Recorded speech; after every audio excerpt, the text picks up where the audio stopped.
Numero UNO, me and Drizzy, this shit like a Super Bowl. Man, this shit done it big as the... Big as the what? Big as the what?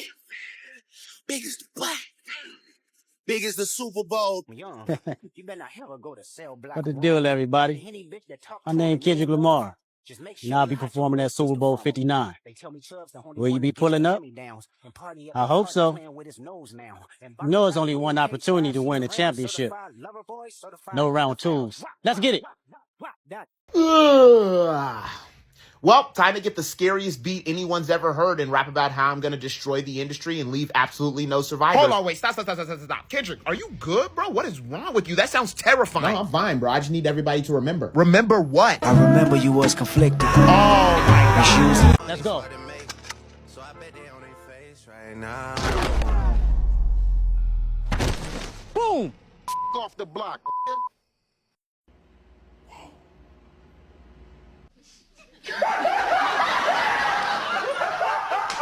It's time to get these devils out the way. Heavy metals on my sword, we settle hard disputes today. The ghetto Hollywood divorce, say hello to your future fate. The culture bred with carnivores, you let them snack, they eat your face. The signatures is being forged.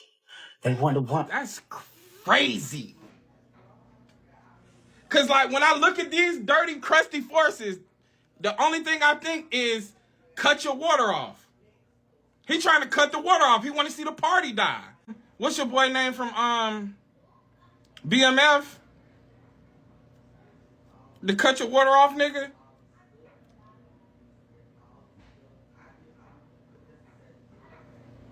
Yeah, he on that.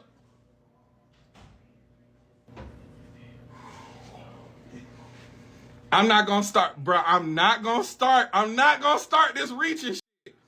But Lamar energy? Oh, you heard it here first. Don't let nobody, you heard it here. Now, this is literally a breakdown after one listen. I'll do a further breakdown later on, but this is what I got off just legit one listen. This is Kendrick Lamar's villain arc. And low-key, not necessarily in a bad way after listening to this song. Definitely some shots about Drake.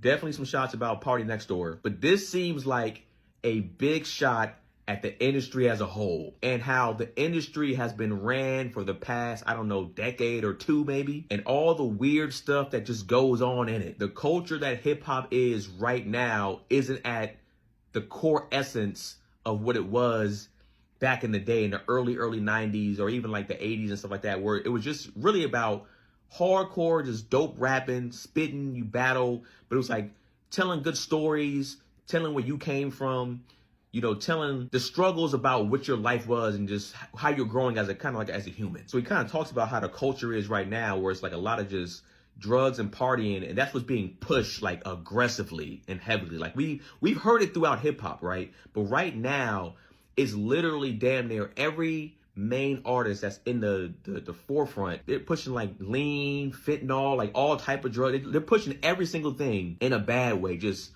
everything super overly sexualized, everything. This super drug party culture, and even deeper than that. And essentially, some of these guys who are older are still living this quote unquote young lifestyle. Like y'all still doing this and y'all essentially in y'all 40s.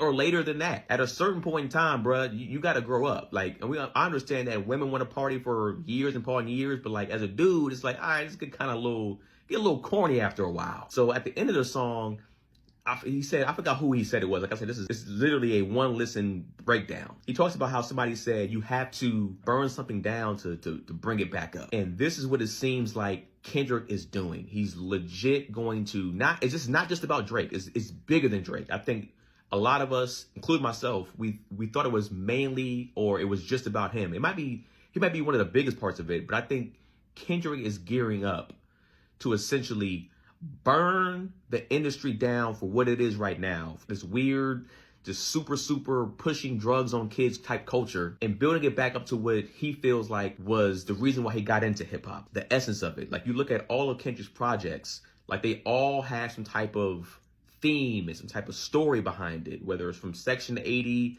all the way down to Mr. Morale. And I think he looks at that like this is what hip hop is, right? Some of this stuff can exist here and there, but the fact that a lot of like the core of what hip hop started from is like dead, I think he's on some like, nah, bro.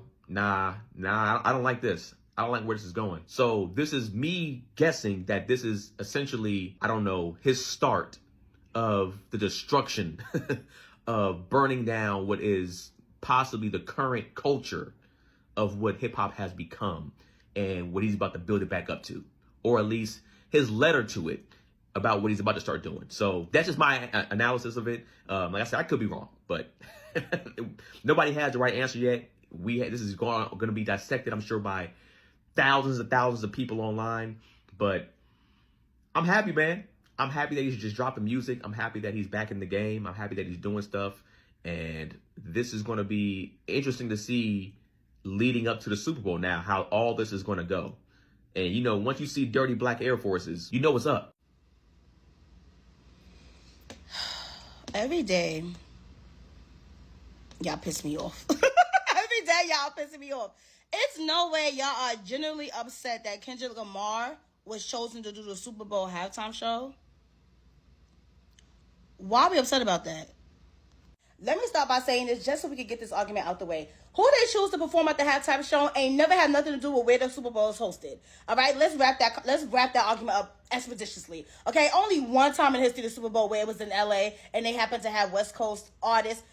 Trust me, that was a coinky ding. Okay, that was not planned. That was a coinky ding. So let's get that out of here. That y'all should know by now that who they choose to do the halftime show is about who's relevant at the moment. Relevancy over popularity. Relevancy, okay? It's numbers. They need to get someone who's going to have people looking at the screen. Lil Wayne's not going to have nobody glued to the screen. And unfortunately, that's just facts. Facts are facts.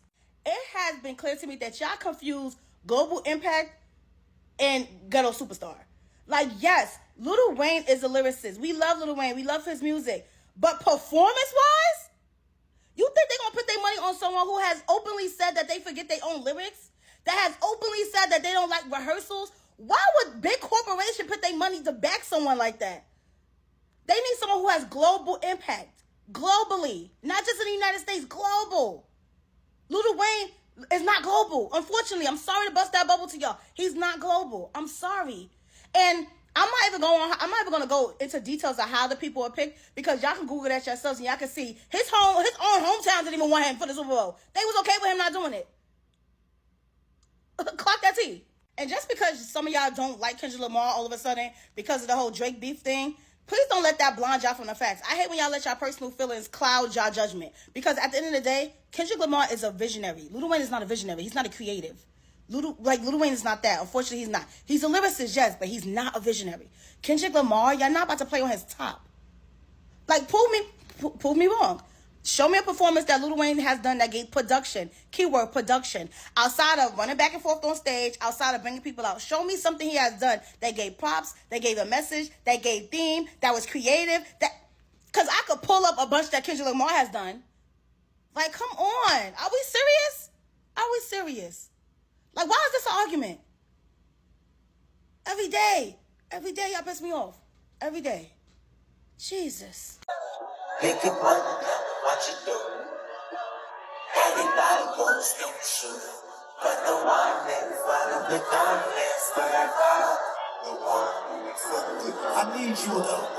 And I've been hustling all day, this away, the way, through canals and alleyways, just to say, money trees is the perfect place for shading. That's just something. Ain't telling what just from your main region. That's just something. DJ Academics went on live yesterday and really tried to push a narrative, and I really get the mental of DJ Academics, and I see what he's trying to do here. He really trying to push the narrative that this is Kendrick Lamar's first misstep, and that Kendrick Lamar's only dropped this song to switch the narrative after he and Jay-Z were getting heavy backlash on the NFL Super Bowl pick.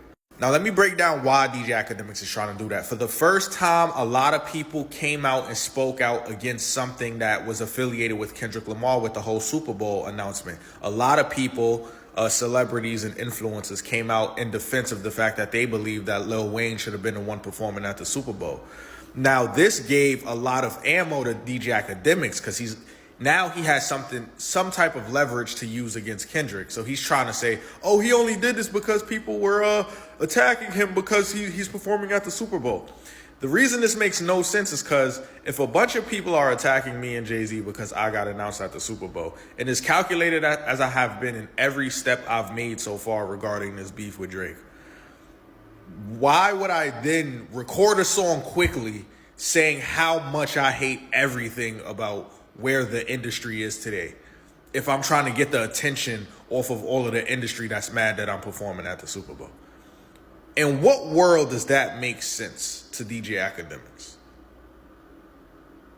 Let me know. I'm waiting. But fuck all that. Let's listen to my favorite run from the song. There's no name of the song, but off of Kendrick Lamar's new song, because I really love this part of the first verse. Influencers talk down cause I'm not with the basic shit. But they don't hate me, they hate the man that I represent. The type of man that never dick ride cause I won a favor. The man that resides in patience. So where the soldiers at? The ones that lost it all and learned to learn from that. A thirst for life, head inside a book cause he concerned with that. Information that'll change his life because he yearns for that. Dedication, finding out what's right cause he can earn from that. I feel for the women that deal with the clown and nerd shit. Can't blame them, today they ain't really got much to work with. How many bitches harder than a lot of you niggas? Or trade all of y'all for the nip. I can't be proud of you niggas. This might be very far-fetched. I have no substantial evidence other than the fact that I am a Gemini, which means I am psychic and I do know everything. Something tells me that Kendrick Lamar was actually picked to headline the Super Bowl before the beef started, and that's what made him pull the first trigger. Because think about the rollout of everything. It's been so incredibly calculated. So for him to have been picked just after this beef, I feel like that's not a lot of time. I feel like he was picked first and he said, oh, y'all want me to do the Super Bowl? For sure, I'm gonna do that. But before I get there, I'm gonna pull some triggers and I'm gonna ruffle some motherfucking feathers, bitch, because I need people to know I am hip hop and you bitches got me fucked up. This rollout is so carefully thought out and meticulous. From like that to where we are today, where this nigga just dropped a whole other motherfucking song on 9/11. Another plane has hit the towers. In this song, he wasn't even really going at Drake. He like, Drake, I hope you learned your lesson, bitch. Don't let me teach it to you again. But this is for you dick riding ass motherfuckers in the back. This is for you. This is for all of you people that allowed something like Drake to happen. This is for all of you motherfuckers who allowed my genre to get where it is today. This is for you, bitch. And this is a warning shot. And the fact that he has an album coming out soon, I know that that album is going to be one to listen to. That's why I feel like he may have actually been asked to do, not the homecoming child, the Super Bowl first. And that got his twisted little brain started. Yeah. I need to talk to him. I feel like me and him would talk for hours. He's so evil. Kendrick Lamar performing at the 2025 Super Bowl is going to be epic. Now, I know a lot of people are disappointed at the fact that Lil Wayne can't perform since he's actually from Louisiana, but I think it's going to be great, especially for the West. What people don't know is that Lil Wayne and Kendrick actually have a good friendship, so I'm pretty sure they're fine. The way that Lil Wayne has matured over the years and how well his career has progressed, I'm pretty sure he's not worried about it. And I know that this show is going to be amazing because the Ken and Friends pop-up, like, out of all the concerts I've been to, that was the best one that I've been to. I'm not even joking. And knowing that he put his own money into this, because I know he's not getting paid. Knowing that he put his own money into this, I know it's going to be a lot of light work, just a lot. So yeah, I know it's going to be a really great concert. Yes, I said concert. It's not even the Super Bowl no more. It's a concert. It's Kendrick's concert. I know it's going to be a really great concert. But what do you guys feel? Let me know. Let's think about this for a second. Lil Wayne, headline Super Bowl in New Orleans. How badly do you want to hear those words?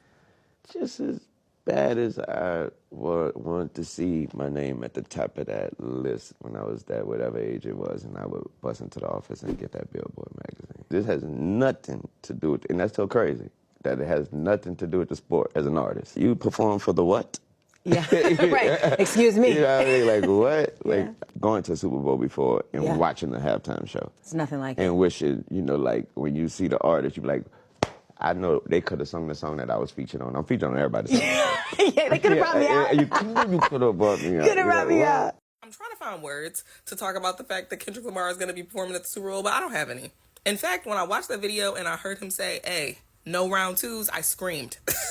I screamed. Because this is the victory lap of legends. I fear we've never seen anything like that. We were impressed. We were like mind blown by 20,000 people, okay, in a stadium, in a room, chanting certified lover boy, certified pedophile, okay, 6 times over. We were mind blown. We couldn't believe it. And now the NFL, the Super Bowl, okay, has about 123 million viewers on average. On average. Now all those people will be pointing, laughing.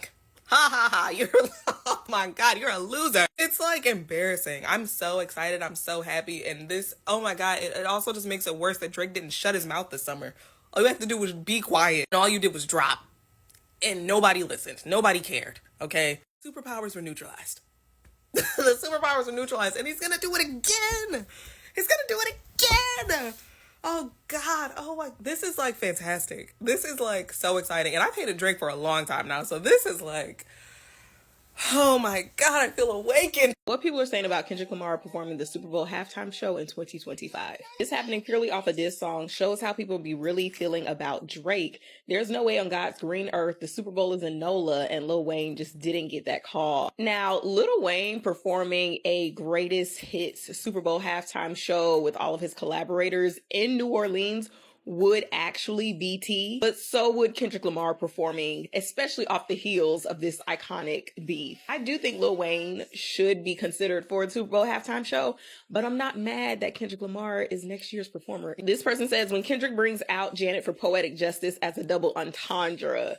Now, if you don't know, this happened at the Super Bowl years ago. So if Janet Jackson were to make an appearance at next year's Super Bowl, that would actually be iconic. Somebody else said Beyonce dusts off that Mugler B outfit. You have work to do. Now, this is what I love about the Super Bowl, because oftentimes you get artists performing their hits, bringing out different collaborators, and Kendrick Lamar was on the America Has a Problem remix. It makes sense. Now, I will say, if the Super Bowl halftime performance is anything like the pop out that happened in LA this year, we're all in for a big, big treat. What do you think about this? Let me know in the comments.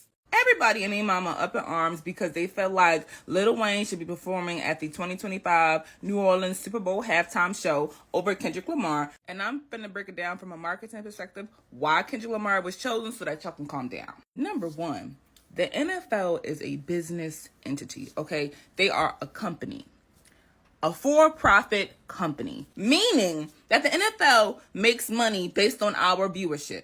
The whole point is to bring in a star that has had the best year. Because if you bring a big name to the Super Bowl halftime performance, people are more likely to tune in and watch the game, regardless of who's playing. Because a lot of the times, your team doesn't make it to the Super Bowl, so you need a reason to continue to watch the football, because honestly, if it's not my team playing, I don't care. So the whole point of the halftime performance is to generate more viewership, regardless if your team made it to the Super Bowl or not. Because let's face it, only 2 teams can make it, okay? And for the people that don't care about football at all, they also need a reason to watch and to tune in. Although it can be debated, Kendrick Lamar has had the biggest breakout year. People are going to think, dang, maybe we should have kicked out. Because he had little kids, grandpops, gangs coming together to sing Not Like Us. They were singing it in unison, harmony, holding hands. Everybody was singing that song. So it's a no-brainer why they would have Kendrick to perform at the halftime, because he had one of the biggest singles of 2024.